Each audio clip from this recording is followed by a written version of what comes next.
Today we're joined by Vaughan Barnes. She is the founder and owner of Pinnacle Properties, the real estate professionals in Brisbane, where everything they touch turns to sold.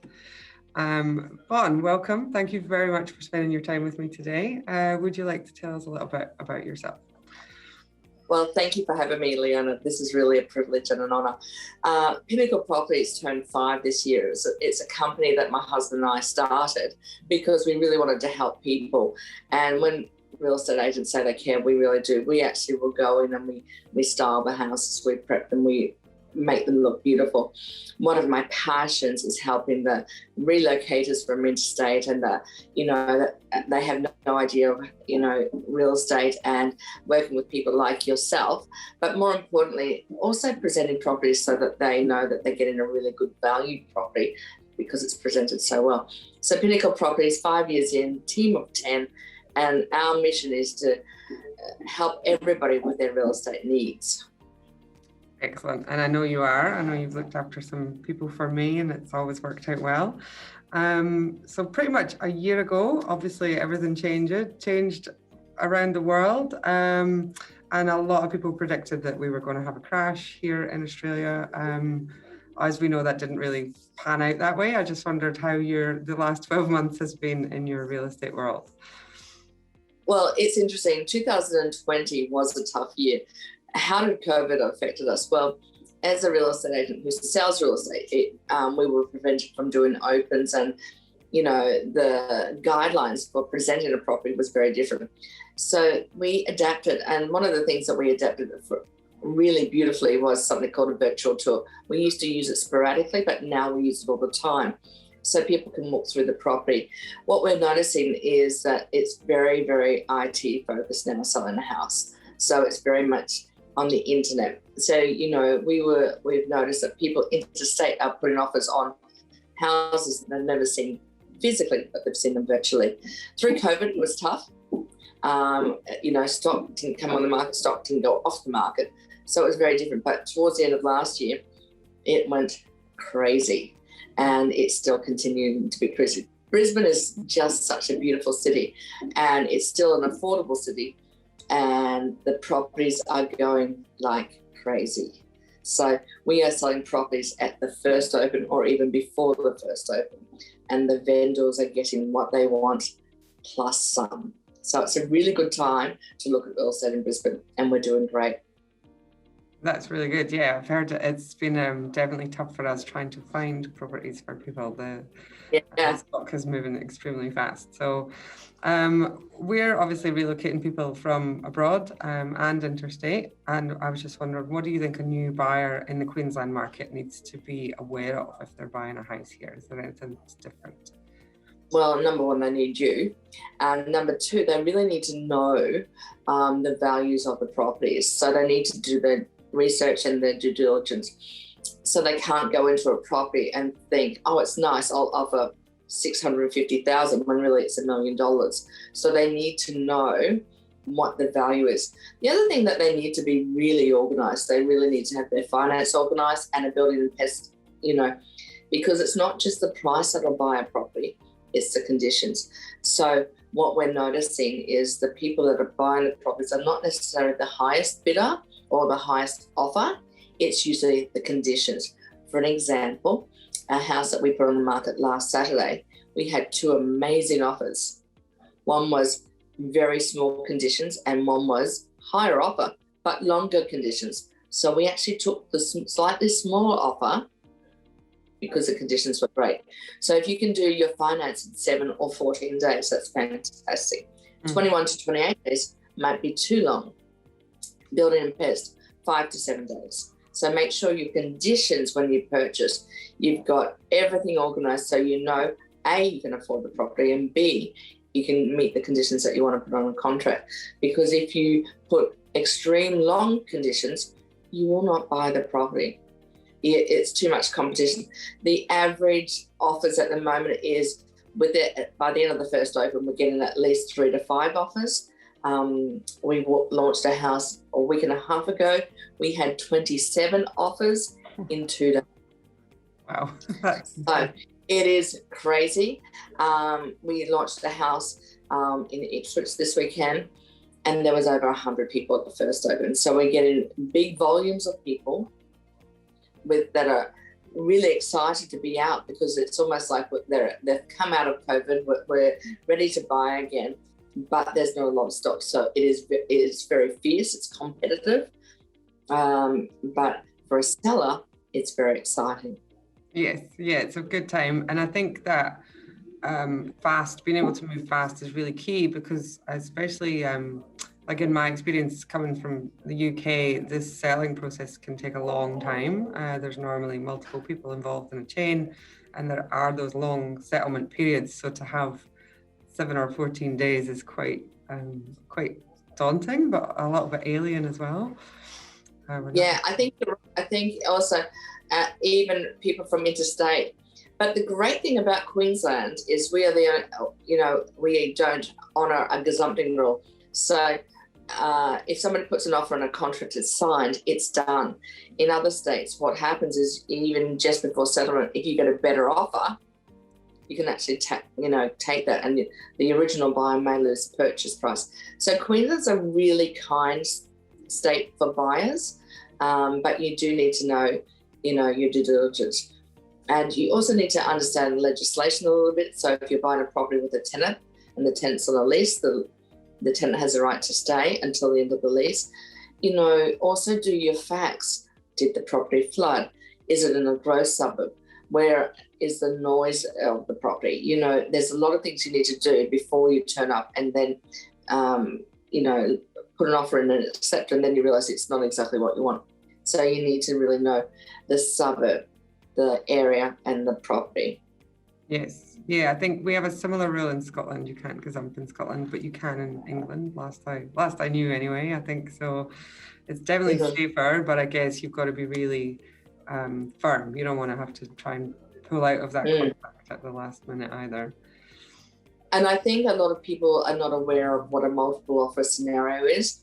In Queensland, nearly every house is multiple offer at the moment. So the sellers have two options. So they can look at all the offers and take one, or we can go back to all the potential buyers and send them a contract and ask them to put their best offer in.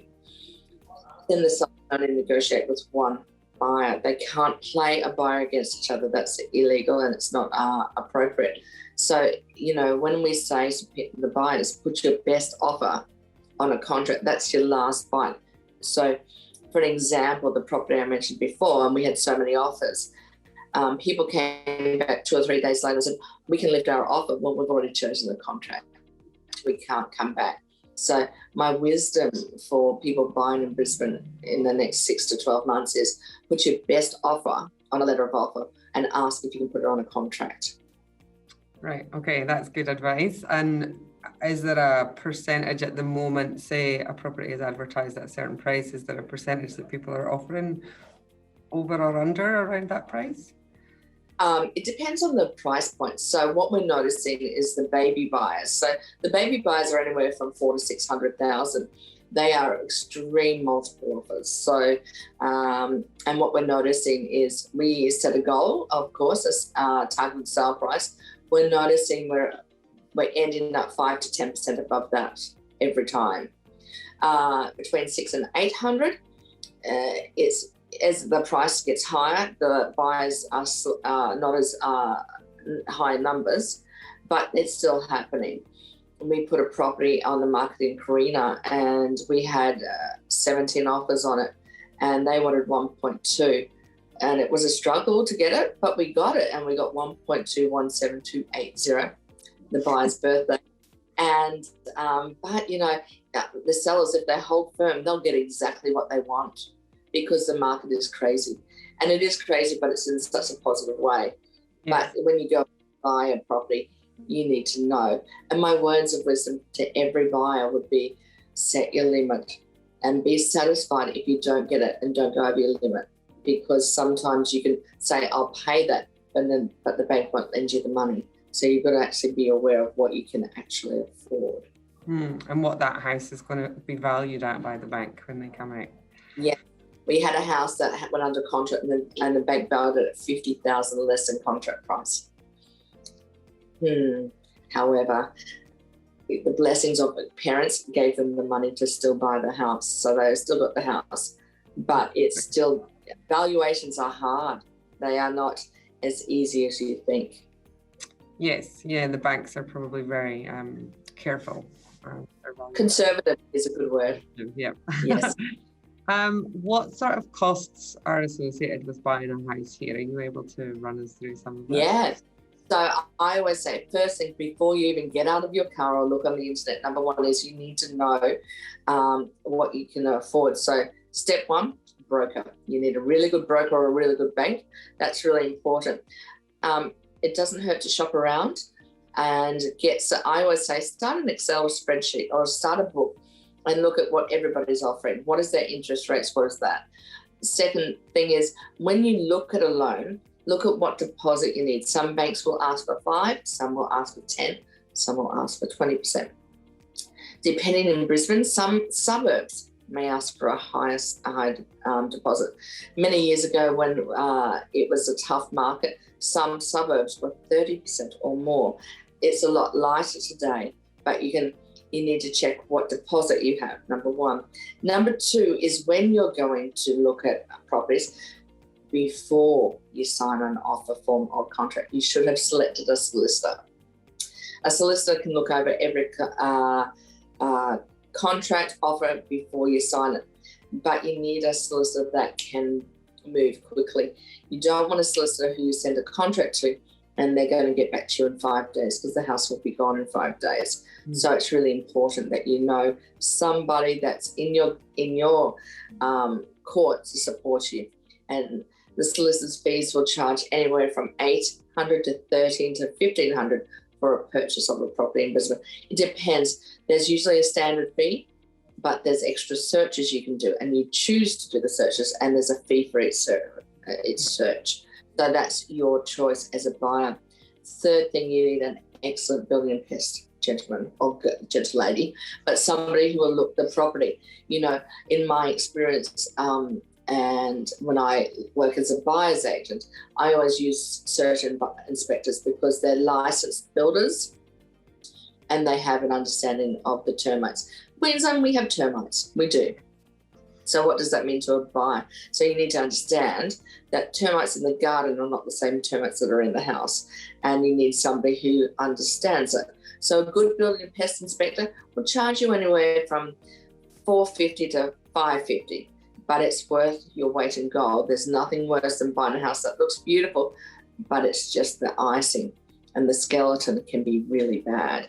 So building pests, that's worth its weight in gold. And a lot of real estate agents will do their own. As a buyer, it's your willingness to accept that. But I always say, get somebody you trust to look at the property, because this is going to be one of your biggest investments in your life. Invest well and get a good inspection.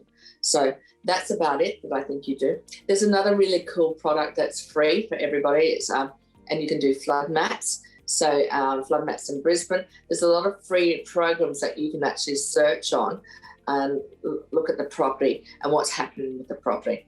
So they're free, but seriously, your real costs are building pest and a good lawyer. That is it. Yes. Yeah, I think the buildings and pests is definitely key. I just bought a house that was built in 1870, and luckily the skeleton is still good. So you don't want to be buying something that's going to fall over, especially when the house is on stilts here. Yeah, and we're that's how we call them Queenslanders. And it's important that when you look at a house, people think, oh, it's got really pretty tiles, but the tiles can always be replaced. It's the skeleton, it's the inner structure of the house, right down to your trusses in your roof. It's really trusses in your roof. It's really, you need somebody who's going to be emotionally committed to giving you the best report. Yeah. Now, obviously, you're fantastic at selling houses, but you also operate as a buyer's agent. Would you recommend why should somebody use a buyer's agent when they're buying a house? Well, buyer's agent, I think it's really interesting. When I work for a lot of people, local, interstate, and international, because number one is it is absolute trust. And appointing a real estate agent, I always say, is they've got to be part of your team. And when you're buying a property, I'll give you an example. We have a gorgeous gentleman who's in Japan at the moment. He wanted a family home, so he can't be here. So we were able to procure him a house that is gorgeous. But his brief is really was very long, and it fitted everything. But I'm really blunt. I wouldn't buy a property that I wouldn't buy for a client that I wouldn't buy myself. So it's got to be really beautiful, or it's got to be potential. It's got to hit that brief. The great thing is, as real estate agents, we also see what other people don't see. For an example, I went and had a look at a house for a client, and the selling real estate agent said, that the house was legal height. It was not legal height. And when they say certain things, you can say, well, that's not actually true. So a buyer's agent will often 99.9% save a potential buyer purchasing a problem. So a buyer's agent is worth their fee. Several things a buyer's agent can do is also, a buyer's agent will often get properties that are not listed on the market. So they get a first bite of property. Second thing is, a buyer's agent can value the property and allow you to buy intelligently. Third thing, a buyer's agent will allow you to buy in a good area that has potential. And a buyer's agent also does a lot more work. And a buyer's agent is not emotional. So they're going to buy the best property for the client that will suit their needs. A buyer's agent rarely buys a house because it's got pretty tiles. So a buyer's agent is the best investment in purchasing a property ever, because you'll often save more money by including a buyer's agent, because they'll buy intelligently, not emotionally, and they know a buyer's agent usually can see through the tricks of the trade, especially when they wallpaper over a window and there's a window there. A buyer's agent will always see it. But I just think it's like having insurance on your car. Why would you drive a car without insurance? The insurance is the buyer's agent. It's a wise decision. So for me, anybody who looks at buying a house, I think should always have a buyer's agent if they can, because they'll usually save money. The buyer's agent also does all the negotiation, looks after the property from the date of contract to the settlement. It's like when you're doing a massive renovation, you can do it yourself, or you hire a builder that will look after everything. It depends on what you want. Yeah, definitely. And as you say, once you've got that budget, you're not going to emotionally want to go over that either. So I think it's a buyer's agent. Also, if people are busy, Leona, they don't want to spend every Saturday troweling through houses, getting disappointed because they don't get the house. And then a buyer's agent has more credibility in helping people buy property as well. I think the disappointment's a huge thing at the moment as well, because of that level of competition. I've heard so many people recently say they're just over it, like they're fed up missing out on things, and they've spent so many Saturdays going to view places, dragging the family with them, and then they miss out because there's 25 people applying for the same property. So correct. And my heart goes up because I see them every Saturday, carrying children. And especially the ones in the afternoon, they've been to 8 already and they're tired. And it's dog eat dog because, it's tough out there. It's very tough at the moment, and it's a very good market. And I think Brisbane is only going to get better. People think there's a crash coming that you mentioned before. I do not believe that. And I think we're just going to keep growing and growing. Yes. Yeah, I think so. I think so far it's been pretty good, hasn't it? So you obviously do sales and buy an agent. If people are watching this and they'd like to get in contact with you, what is the best way for them to find you, Vaughn? Well, obviously via our website, which is www.pinnacleproperties.com.au, Von Barnes, obviously, and all our details are on the website. So I think that's the best way.